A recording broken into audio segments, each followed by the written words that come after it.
नमस्कार, capital TV देख रहे हैं आप। मैं हूं आपके साथ पूजा। ब्रेकिंग नाउ में बड़ी खबर आपको बता रहे हैं। चुनाव से पहले दिल्ली में कांग्रेस पार्टी को बड़ा झटका लगा है। दिल्ली में बहुत बड़ा विस्फोट हुआ है। एक साथ 5 बड़े नेताओं ने बीजेपी का दामन थाम लिया है। तस्वीरें आपको दिखा रहे हैं। अरविंदर सिंह लवली ने बीजेपी का दामन थाम लिया है और इसी के साथ राजकुमार चौहान, अमित मलिक, नीरज बसोया, नसीब सिंह भी बीजेपी में शामिल हो गए हैं। बीजेपी दफ्तर की ये तस्वीरें हैं जहां पे सभी ने जाके पार्टी की सदस्यता ग्रहण की है। तो चुनाव है, चुनाव से पहले दिल्ली में कांग्रेस पार्टी को कितना बड़ा झटका लगा है। अब कांग्रेस पार्टी के अस्तित्व को लेकर भी दिल्ली में सवाल खड़े होने लगे हैं। तमाम बड़ी अपडेट आपको बताएंगे। मेरे साथ जुड़े हैं कैपिटल टीवी के एडिटर इन चीफ और एग्जीक्यूटिव एडिटर राजीव जी। सबसे पहला सवाल सर मेरा आपसे है, ये कितना बड़ा डंट है दिल्ली में कांग्रेस पार्टी के लिए? देखिए, शीला दीक्षित की आत्मा जहां कहीं भी होगी, आज खून के आंसू रो रही होगी। ये तमाम लोग जो आज भारतीय जनता पार्टी में शामिल हुए हैं, शीला दीक्षित के आंख, नाक, कान, हाथ, पैर सब कुछ आज कांग्रेस पार्टी बिल्कुल जो कह सकते हैं कि सड़क पे आ गई है दिल्ली के अंदर। ये छोटे मोटे लीडर्स नहीं है। ये कोई आप इनका नाम उन लीडरों में नहीं ले सकते कि जो मीडिया में आकर के प्रवक्ता बन करके बयानबाजी दे करके, इसमें सारे लोग स्टूडेंट पॉलिटिक्स से दिल्ली पे राज करने वाले लोग हैं। अब क्यों आना पड़ रहा है, छोड़ना पड़ रहा है? क्योंकि पार्टी के अंदर उनको बेइज्जत किया जा रहा है। इनमें से कोई ऐसा व्यक्ति नहीं है जो ये कहे कि भाई अगर पार्टी हमें टिकट नहीं दोगे तो हम पार्टी छोड़ देंगे।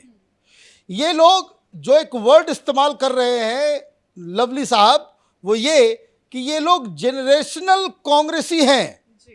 इनके पिता भी कांग्रेस में, दादा भी, परदादा भी, वो इस तरह के खानदानी कांग्रेसी लोग हैं। ये लोग जो अपनी बेइज्जती की वजह से, भाई क्या हुआ, चिट्ठी में क्या लिखा गया था, इन्हीं लोगों का नाम लेकर के दीपक बाबरिया ये कह रहे थे कि भाई इन लोगों को पार्टी से निकाल दो।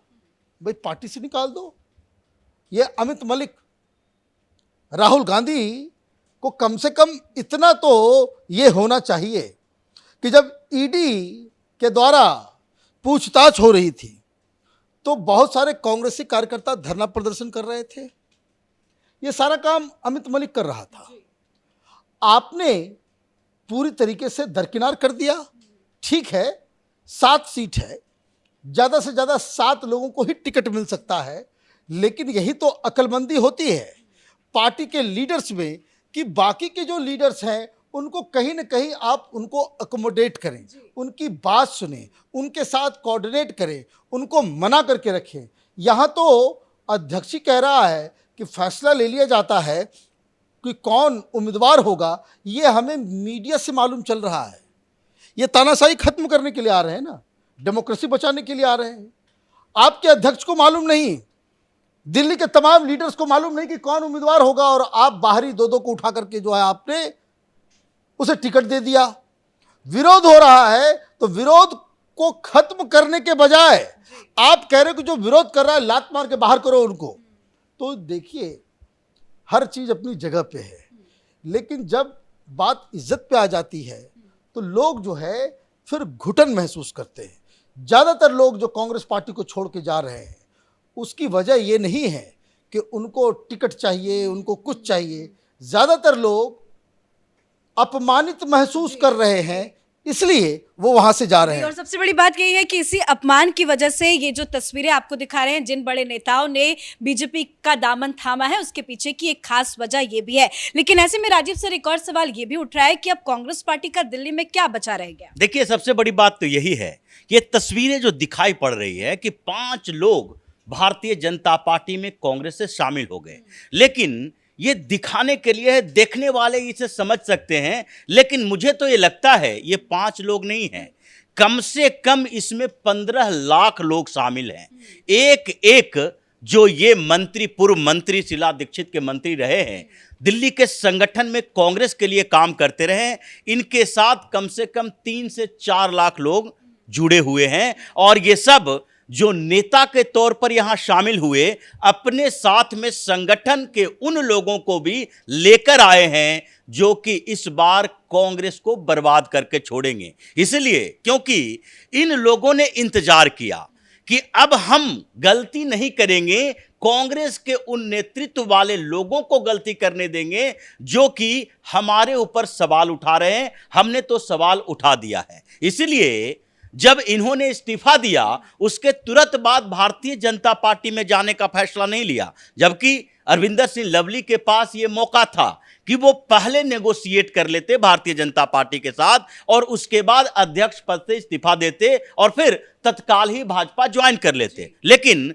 इन्होंने वेट किया, इंतजार किया कि हम अध्यक्ष पद से तो इस्तीफा दे रहे हैं, कांग्रेस से अभी इस्तीफा नहीं दे रहे। लेकिन हुआ क्या, जब इन्होंने इस्तीफा दिया तो उसके बाद कांग्रेस के वही लोग जिनके साथ इनको संगठन में टसल थी वही इनके ऊपर आरोप लगाने लगे।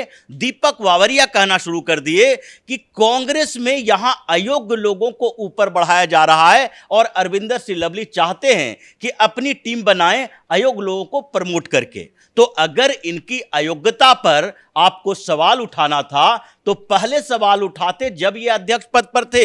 इस्तीफा देने के बाद आप उनकी बेइज्जती कर रहे हो। फिर अरविंदर सिंह लवली ने उन लोगों से भी संपर्क किया जो इनके साथ खड़े थे, जिन्हें उन रणनीतियों के खिलाफ जाना था जो कि दिल्ली के संगठन को इग्नोर किया जाता है। पार्टी केवल केंद्रीय नेतृत्व से नहीं चलती है, उसके लिए स्टेट लीडरशिप भी जरूरी होता है और वही स्टेट लीडरशिप कार्यकर्ताओं तक जुड़ा रहता है। लेकिन यहां पर राहुल गांधी, मल्लिकार्जुन खड़गे, ये सारे लोग जो थे दिल्ली के ऑफिस में बैठते हैं और सोचते हैं कि देश की राजनीति के बदले दिल्ली की राजनीति में भी हम उतना ही घुसपैठ रखेंगे और स्टेट लीडरशिप को दरकिनार कर देंगे। इन लोगों ने पहले तो विरोध किया कि आम आदमी पार्टी के साथ गठबंधन नहीं होना चाहिए, लेकिन फिर भी इनको उनकी बात को मानी नहीं गई। कुछ समय तक इन लोगों ने लगातार संघर्ष किया और फिर ये बात आई कि चलो गठबंधन कर लेते हैं, गठबंधन के बाद देख लेंगे क्या होगा। लेकिन जब टिकट बंटवारे की बात आई, इनकी पूरी लिस्ट को खारिज कर दी गई। 2 उम्मीदवार ऐसे उतार दिए गए जो कि दिल्ली में उनकी पहचान ही नहीं है। तो ऐसे में इन लोगों के सब्र की सीमा टूटी और फिर पार्टी के खिलाफ बगावत की। लेकिन ये शुरुआत है, अभी 25 मई तक का इंतजार कीजिए। एक एक करके कांग्रेस के और कई नेता भारतीय जनता पार्टी में शामिल होंगे। आम आदमी पार्टी में भी विद्रोह चल रहा है और वहां से भी कुछ नेता पार्टी छोड़ने वाले हैं, जैसे राजकुमार आनंद ने छोड़ा, जैसे कुछ और नेता छोड़ने वाले हैं। और दोनों पार्टियों के बीच जिस तरह से टकराहट चल रही है पिछले 2 मीटिंग के दौरान, उससे तो लगता है पूरा संगठन इन लोगों का क्रैश कर चुका है। बिल्कुल। और ये तस्वीरें जो आज दिख रही हैं आपको, ये राहुल गांधी को भी बड़ा चुभ रही होगी, सोनिया गांधी को भी चुभ रही होगी। लेकिन सवाल अब ये भी खड़े हो रहे हैं कि कहाँ है अजय माकन, कहाँ है संदीप दीक्षित, ये कुछ दिनों से नजर क्यों नहीं आ रहे हैं? देखिए, सारा किया धराया हुआ इन्हीं लोगों का है। जो हमारे पास जानकारी है, ये पूरा खेल जो है पर्दे के पीछे से बड़े बड़े लीडर कर रहे हैं और वो इतने बड़े लीडर हैं कि उनके नाम के ऊपर भी आगे चर्चा होगी। क्योंकि जब आपको एक के बाद एक निकाला जा रहा है तो फिर आप ये समझिए, क्योंकि देखिए, जब ये विवाद शुरू हुआ तो उसमें पूरी तरीके से जो मसला स्टार्ट ही हुआ, वो स्टार्ट हुआ कन्हैया कुमार और संदीप दीक्षित के बीच हुए झगड़े को लेकर के। अब संदीप दीक्षित तो बड़े लीडर हैं, गांधी परिवार के बड़े क्लोज हैं, और दूसरा जो नाम सामने आ रहा है वो सुभाष चोपड़ा, वो जीके के हैं और बताया बड़े पुराने और भी शीला दीक्षित कैंप के बड़े लीडर माने जाते हैं। वो ये सारे वरिष्ठ लीडर ही ये सारा काम कर रहे हैं। आज ये लोग यहाँ पे आ गए।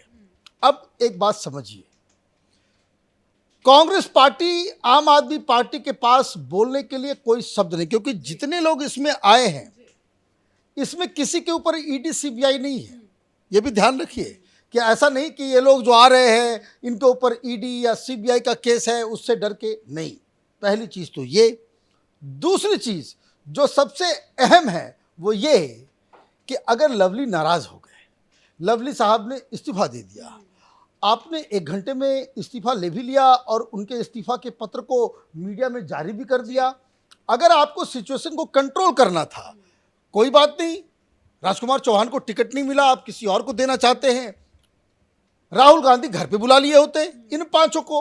वक्त कहाँ है उनके पास? हाँ, यही दिक्कत है। जब बवाल मचा हुआ है तो ये तो लीडरशिप की जिम्मेदारी होती है कि कैसे इस सिचुएशन को जो है खत्म किया जाए, उसको हैंडल किया जाए, कि ताकि जो इमीडिएट बवाल मचा हुआ है उसको कूल डाउन किया जाए। आपसे बात कर लेना था, दोनों साइड से बात कर लेना था, लेकिन आपने क्या किया? आप 10 जनपद से फरमान जारी कर रहे थे, निकाल बाहर करो, जिसको रहना रहे, जिसको जाना है जाए, कोई फर्क नहीं पड़ता। आप कह रहे हो कि सब अयोग्य लोग हैं, ये सब बेकार के लोग हैं, तो भाई अब आप सबको एक तो पब्लिकली आप इंसल्ट भी करोगे, उनसे कोई वार्तालाप भी नहीं करोगे, और टॉप लीडर्स, ऐसा नहीं कि अमित मलिक को राहुल गांधी नहीं जानते, ऐसा नहीं कि राजकुमार चौहान को सोनिया गांधी नहीं जानती, ये सारे लोग दिल्ली में रह करके, ये दिल्ली में जो कांग्रेस पार्टी की सारी गतिविधियां हैं यही लोग तो करते हैं। तो ये एक बहुत बड़ा, जिसको कह सकते हैं कि झटका है। और चुनाव के समय इस तरह की जब खबरें आती है तो जो आपके जो खुद के कार्यकर्ता हैं वो पूरी तरह से डिमोरलाइज हो जाता है। राजीव ने बिल्कुल सही कहा कि 3 से 4 लाख लोग जो है इन लोगों के डायरेक्ट संपर्क में रहते हैं, और इसीलिए कांग्रेस पार्टी और आम आदमी पार्टी के लिए बहुत बुरी खबर है। एक तो परसेप्शन के स्तर पे, दूसरा संगठन के स्तर पे बहुत बड़ा झटका लगा है।